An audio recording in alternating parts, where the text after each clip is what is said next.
Bienvenidos a un nuevo programa de Living es Radio.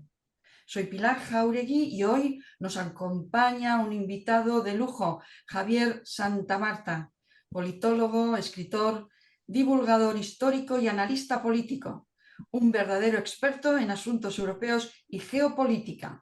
Javier, es un placer tenerte con nosotros. Pilar, muy buenas. ¿Qué tal? Muchísimas gracias por la invitación.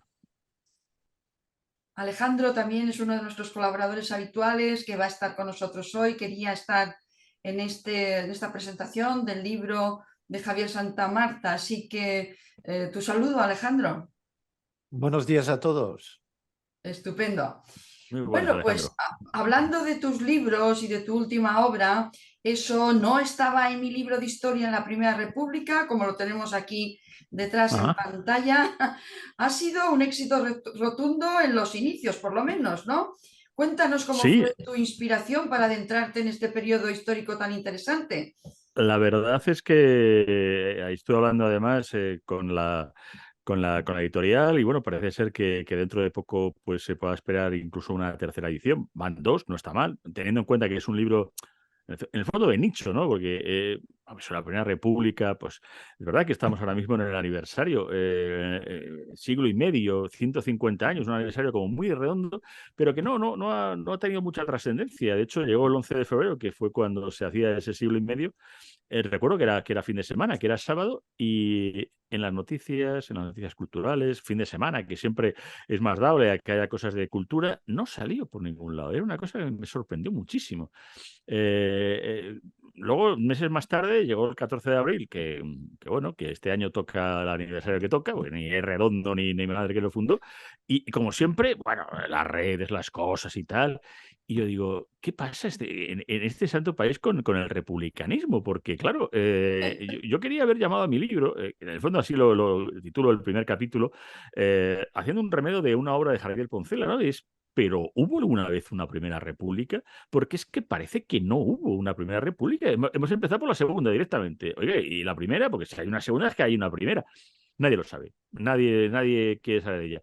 Y la verdad es que, claro, buscabas cosas de la Primera República y, claro, a la hora de buscar, claro, te encontrabas cosas muy antiguas. O sea, cosas que decías, o sea, había cosas, o libros académicos, pero estaba, la verdad, que muy olvidada, un periodo que además yo creo que es muy interesante de nuestro periodo, como lo es el siglo XIX, y muy mal entendido. Y la verdad que es cierto que he estado varios años trabajando con ella para darle también un tono con rigor, pero al mismo tiempo entretenido. O sea, yo creo que es un libro que se lee bien, se lee a gusto, que crea la curiosidad pues para la persona que no necesariamente, ya verás tú, qué miedo esto, el del siglo XIX, la República, bueno, y tengas más curiosidad, hay una bibliografía también, claro, por supuesto, para el que tenga más curiosidad y están ahora apareciendo, además, luego han ido apareciendo a lo largo de este año pues, títulos nuevos, claro, pero en fin, la verdad que estoy contento por eso, porque el libro ha tenido una buena acogida y me parece interesante que cada vez se quiera saber más de nuestra historia en general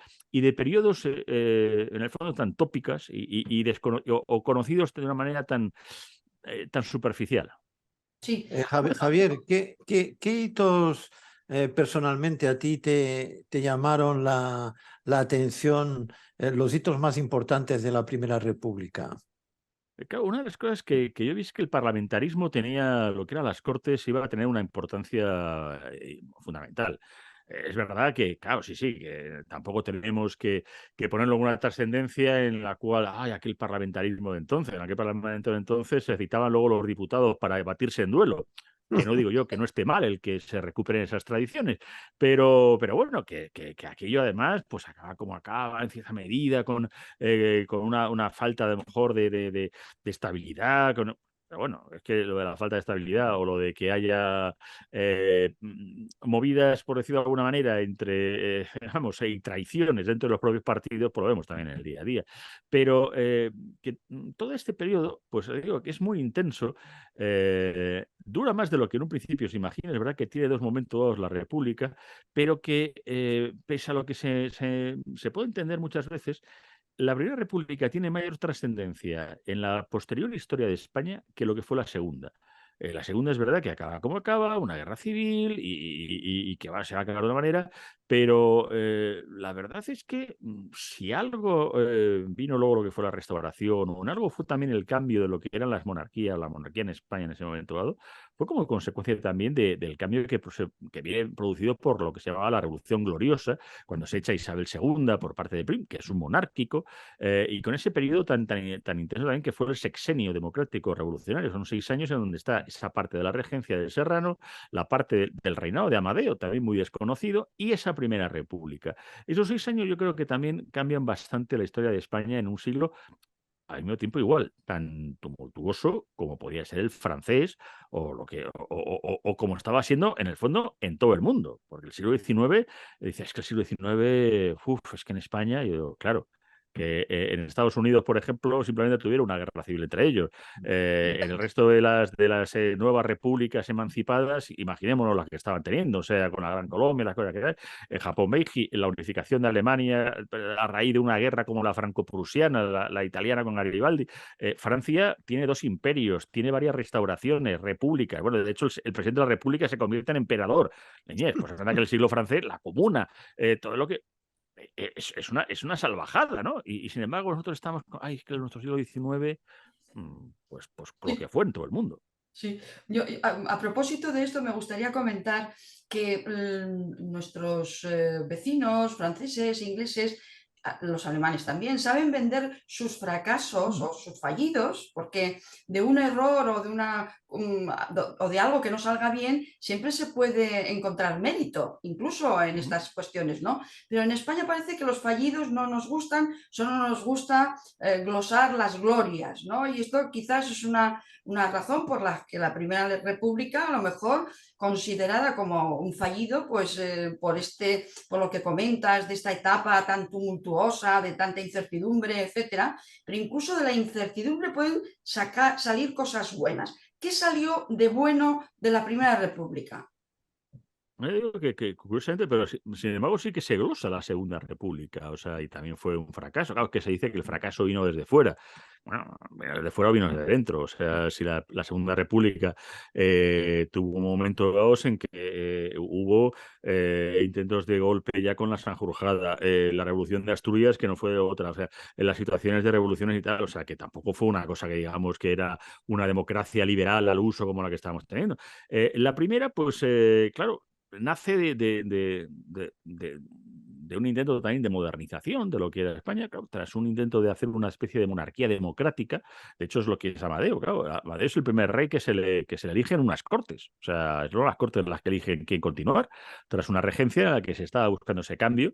Y cuando también aquello no funciona, yo digo, ¿qué vamos a hacer? ¿Otra vez de Isabel II? Pues venga, vamos a probar.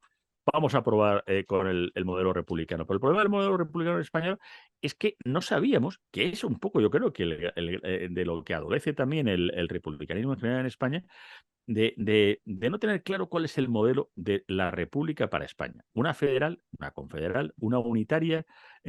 ¿Con qué tipo de presidencia? Una presidencia, un modelo presidencialista, semipresidencialista, representativo. Eh, Aquí muchas veces hablamos de, no, queremos una república. ¿Para qué? Para elegir al jefe del Estado. Es que la república no es solo eso.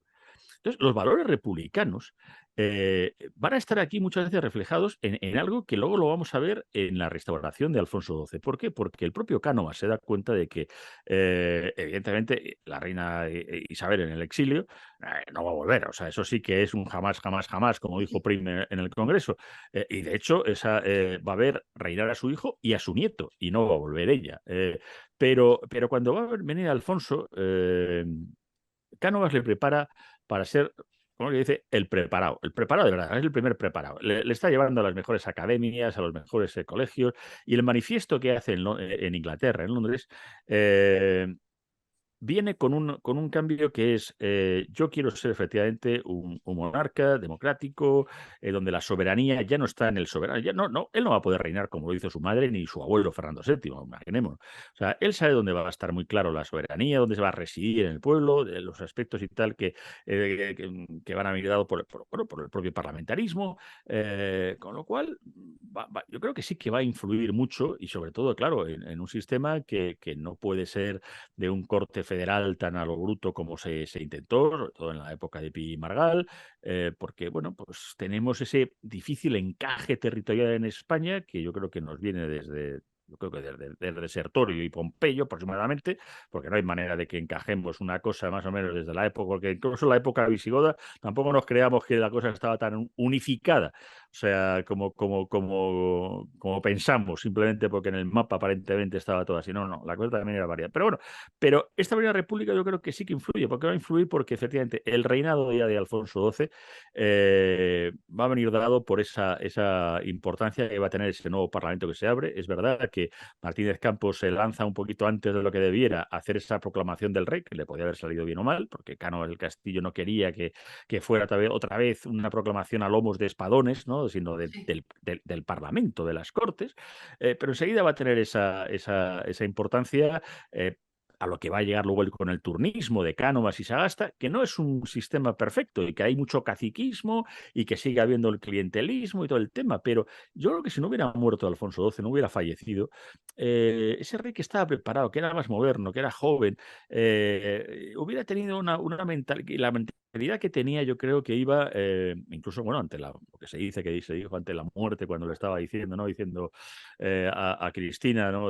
A su mujer, con perdón a nuestros oyentes, Cristinita, guárdate el coño y de Cánovas a Sagasta, de Sagasta a Cánovas. O sea, no hagas Oriéntate bien. tonterías, no hagas ninguna cosa rara, que tampoco es que él hubiera guardado precisamente su bragueta, porque él también, como Sí. buen Borbón, que se lo va a hacer, el chico, bueno, cada cual. Pero él decide diciendo, vamos a mantener un turnismo, un cambio, una cosa, no hagamos cosas raras, no hay más experimentos. No hagamos un trío, ¿no? No hagamos unas cosas y tal. Pero bueno, entonces todo eso viene realmente como consecuencia también de esa importancia que tuvo, que es verdad, que insisto, hay dos periodos de la República, uno parlamentario y otro sin parlamento.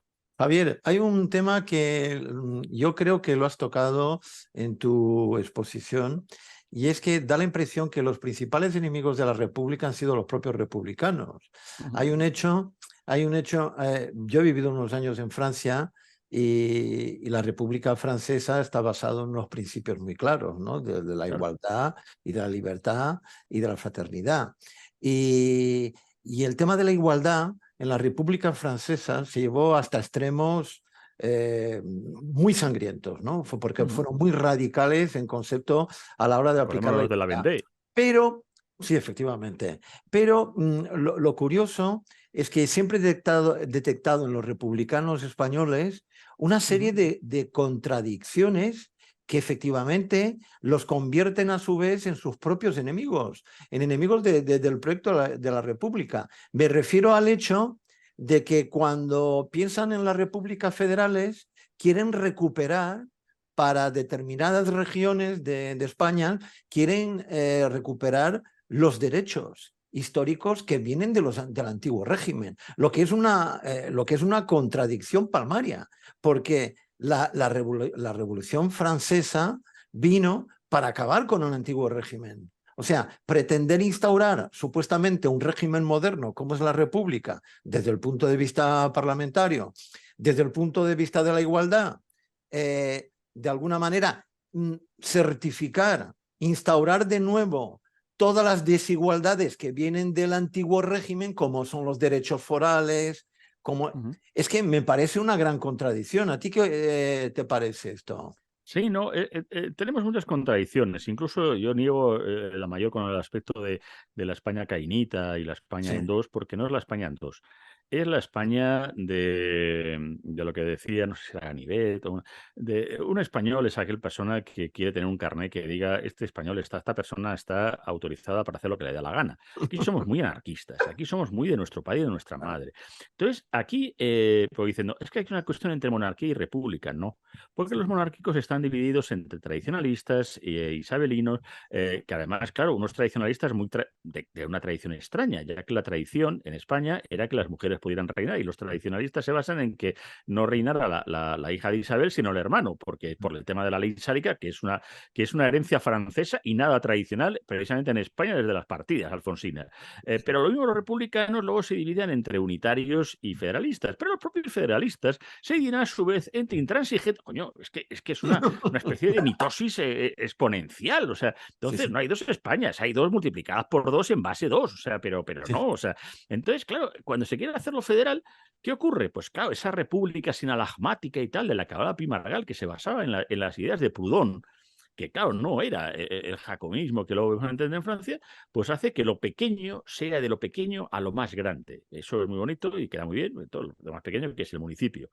Pues coño, si entonces hacemos 17 estados federales, porque curiosamente también eran 17 durante la República, era bueno el proyecto, porque nunca se llegó a aprobar la Constitución, es verdad que 17 estados federales es muy diferente. Andalucía estaba, por ejemplo, dividida en dos, y claro, estaba Cuba y Puerto Rico, pero bueno, pero me hace gracia también cómo han clavado lo de los 17. Parece que vamos de 17 autonomías a 17 estados federales, pero claro, diciendo, bueno, entonces yo que pertenezco a Andalucía, a la Baja Andalucía, sí.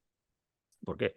Si yo soy de Écija, ¿y a mí qué me tiene que ver el de Sevilla? O sea, ¿paso de estar dependiendo del de Madrid al de Sevilla? No. Yo mismo, directamente, Claro, y yo cojo moneda. Y el de Jumilla, pues 3/4 de lo mismo. Entonces, claro. al final, claro, si dices, si esto vamos, claro, pues ya vamos al medievo más puro y duro, ya directamente al poder de las ciudades.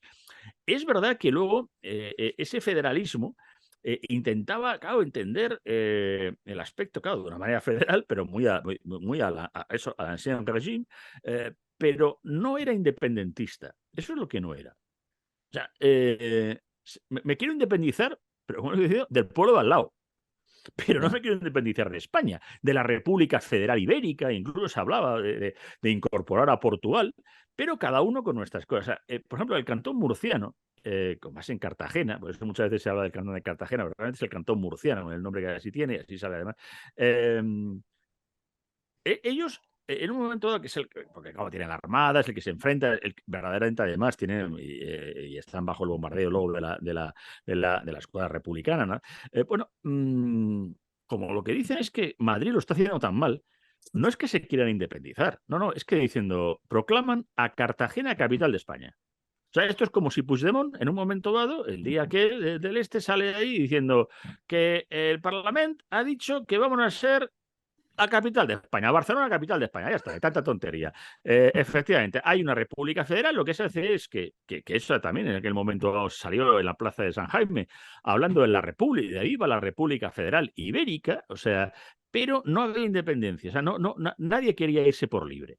Lo que Sí. pasa es que el único problema era que ese continente, pues es un poco lío, claro, eso es España. O sea, pero la gente no quería ser, no ya castellana o no ya sevillana, ¿no? Es que no quería ser ya del pueblo de al lado. Entonces, eso llevaba, pues eso, al final diciendo, oiga, es que eso es volver a la Edad Media. Sí. A ver, una Eso es lo concepción, que no tiene sentido. es una concepción muy antigua de la historia y de la organización económica y social Claro. de una nación. Hay una cosa que me llama la atención en tu libro. Eso no estaba en mi libro de historia de la Primera República. ¿Qué es lo que no estaba principalmente en tu libro de la Primera República? Claro, es que, no, nada.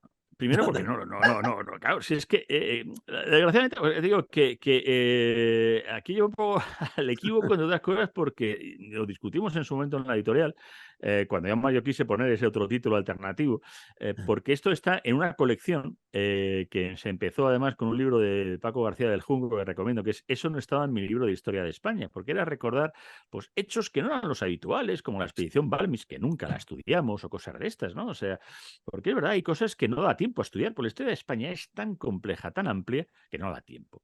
Y entonces se empezó con esa colección y ha quedado ya con una colección, la verdad, con muchos títulos, pero que claro, que tienen ese sobrenombre, eso no estaba en mi libro de.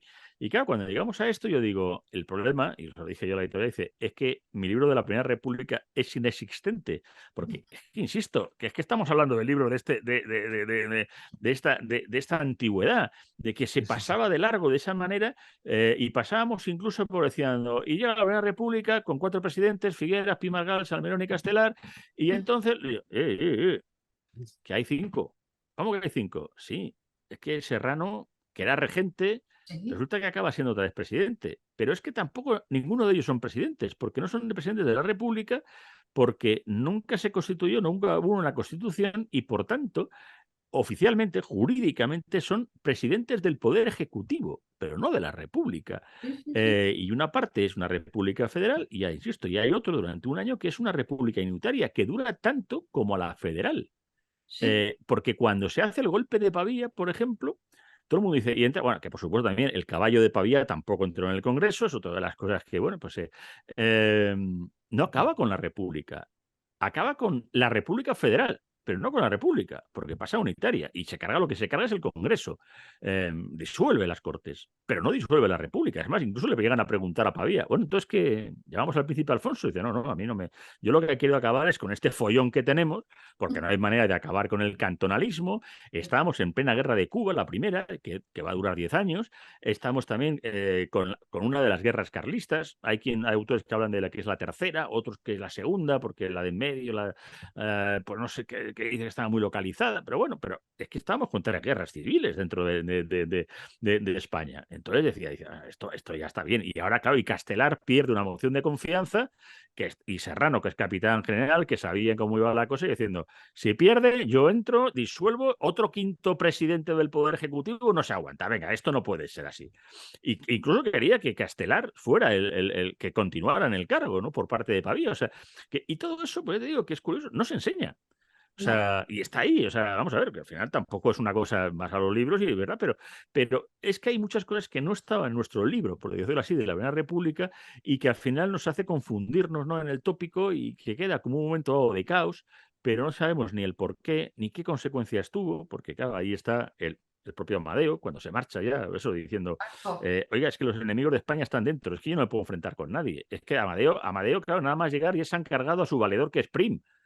Pero es que a él mismo también se lo quieren cargar en un atentado, o sea, y aquello es un follón que al final dicen, me se dio una grapa, un expreso, y se cogió el expreso para irse a Italia de vuelta. Pero es que Figueras casi no dura lo mismo para hacer lo del señores, estoy hasta los cojones de todos nosotros. Estoy hoy muy mal hablado, pero es que la Primera República fue muy mal hablada, es que Bueno, es una época la para, historia a bueno, veces. es una época para estar mal hablado, porque está todo el mundo Sí, muy sí. tenso en el momento electoral en el que nos encontramos. Por eso quiero traer a colación, bueno, por eso me han Ujú. insistido el equipo que nos pusiéramos en contacto contigo, y como divulgador que eres, los historiadores a veces se meten en profundidades que no interesan al común de los mortales, porque interesan a la academia, pero no A la tanto academia, sí. a los que queremos entender qué es lo que pasó en la Primera República, y por eso agradecemos que estés aquí, y libros como el tuyo, que tienen que prodigarse más, ¿no? Pero lo que quería comentar, en todo ese periodo de investigación que me has comentado, que te llevó 3 años, porque el primero, Fake Ujú. News, del que también nos gustaría hablar, te llevó menos tiempo, pero este parece ser que llevó No, no, tres de hecho, perdona, este libro lo comencé antes del de Fake News. Ah, fíjate, fíjate. Y sin embargo, el de Fake News parece que era como más vivo, más conectado con la actualidad, y se Sí, interpuso, ¿no? pero en el fondo, claro, dices, cuando me preguntaban, me dice, bueno, ¿cuándo tardaste en escribir Fake News? Y yo digo, 8 años.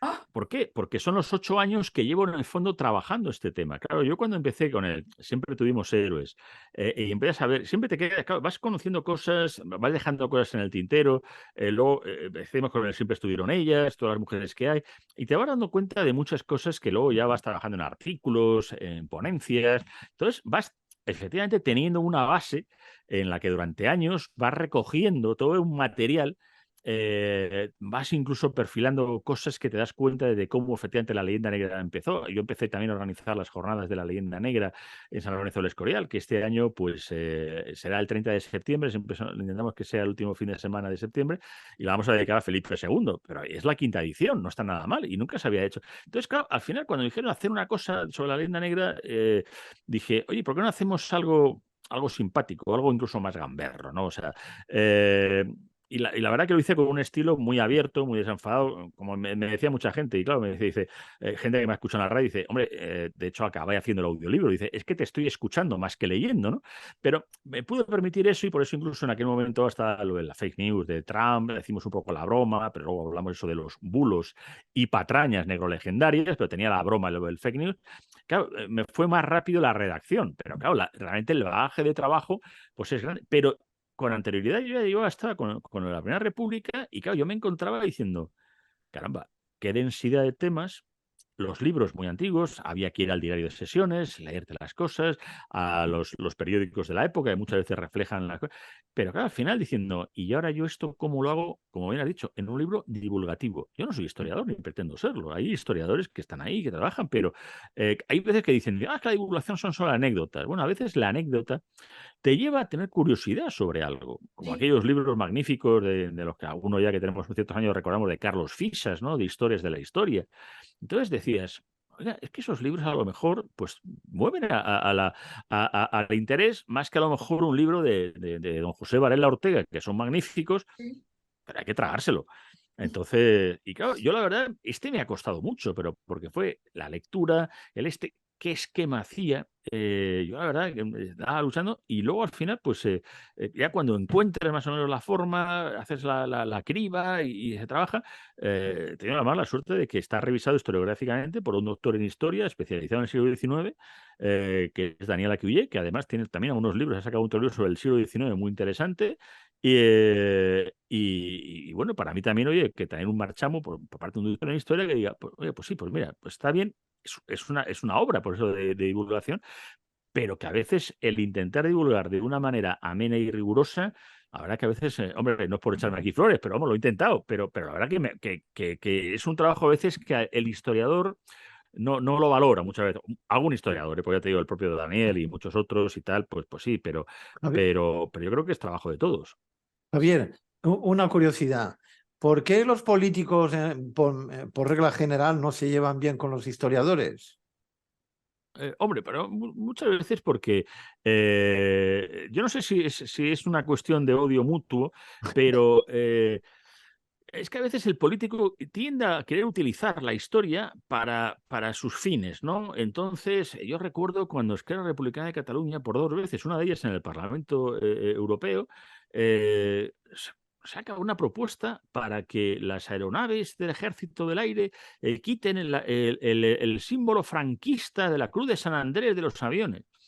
Claro, diciendo, oiga, mire, no, es una cosa que tiene, además todos los guiones y pendones de nuestro ejército lo llevan, y aparte con toda la tradición que lo tienen.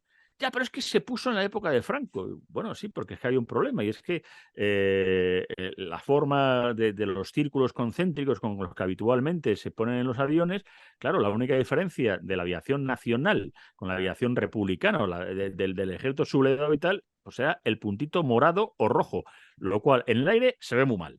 Sí. Entonces, bueno, pues es verdad que el ejército sublevado de Franco, el nacional, pues recupera, pero lo recupera. O sea, pero me refiero que lo que no podemos hacer es decir que eso es franquista, porque entonces el águila que cogen, por ejemplo, los nazis de los prusianos, que además, o la cruz la cruz de hierro, que insisto, que es una cosa que lleva desde siglos también en Alemania, diciendo que es un símbolo nazi. Hombre, no, un símbolo nazi, pues oiga, será por la esvástica.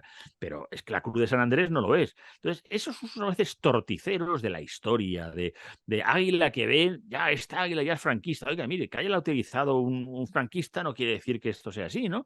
Entonces, a veces no. Yo creo que durante la transición se intentó hacer, pues eso, que la historia, bueno, pues mira, tenía su parte buena, su parte mala. En Madrid, en la zona de nuevos ministerios, para los que vean, pues es una zona muy extraña. En esa zona era donde estaba el monumento a Isabel la Católica, muy desconocido, es un grupo escultórico muy bonito. Que además está Isabel la Católica con Gonzalo Fernández de Córdoba, ¿verdad? Se puso al lado el monumento a la Constitución, moderno y todo el tema. Muy cerquita, enfrente, estaba la última estatua que había de Franco a caballo. Y durante el gobierno de Felipe González, que se puso literalmente al lado, una estatua de Largo Caballero y otra de Indalecio Prieto. Ahí estaba. Isabel la Católica, Franco, Indalecio Prieto, Largo Caballero y el monumento de la Constitución Española. Y no había dos huevos duros, como dijo el otro, de milagro. Pues mire, eso era la transición. Decías, ya está. Bueno, pues mira, cada uno homenajea suyo, toda es parte de la historia. En el momento dado en que eso cambia, y ya entonces diciendo, no, ahora la quito, esta no la quito, entonces esta la pongo diciendo, ya estamos jugando a la política, y ya entonces no es historia.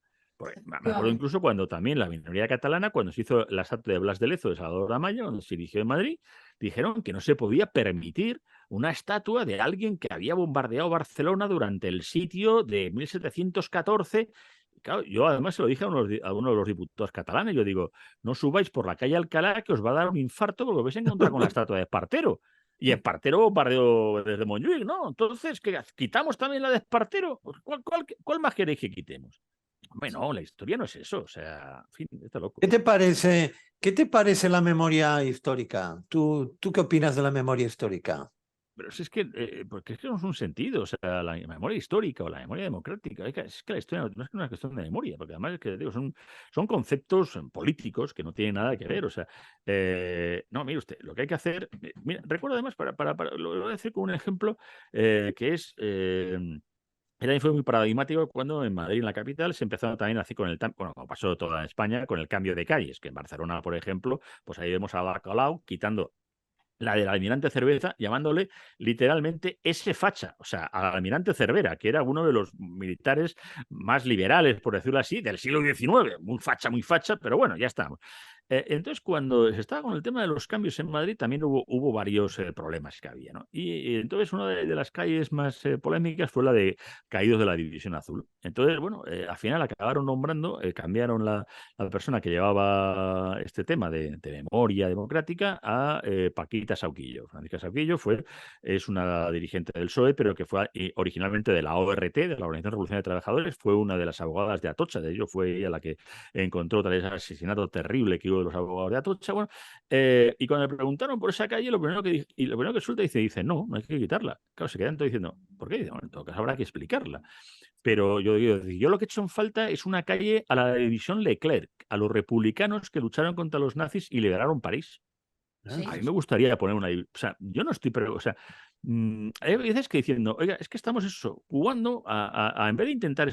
La historia es la historia, y es verdad que hay cosas que se puedan ser entendibles, que se recuperen viejas calles sobre el tema, pero memoria democrática, pero bueno, ¿dónde la ponemos? O sea, por ejemplo, también en Madrid, en la calle, en la plaza que, por ejemplo, ahora mismo es de concejal Pedro Cerolo, que pues, sí, bueno, el hombre pues tuvo su reconocimiento, pero tampoco es que hiciera tanto como, por ejemplo, Ruiz Zorrilla, que era de quien era esa plaza, que el franquismo se la quita para ponérselo a un carlista como Vázquez de Mella, pero es que Ruiz Zorrilla es más importante a la historia de España que el señor Cerolo.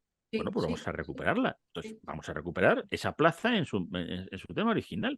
Pero es que es jugar, no memoria democrática, es jugar a la memoria que yo, o memoria histórica.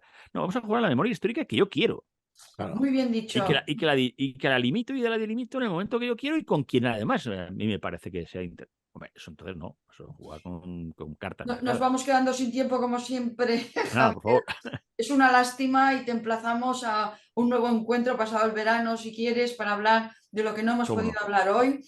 Queremos agradecerte nuevamente por compartir tus perspectivas y conocimientos con nosotros.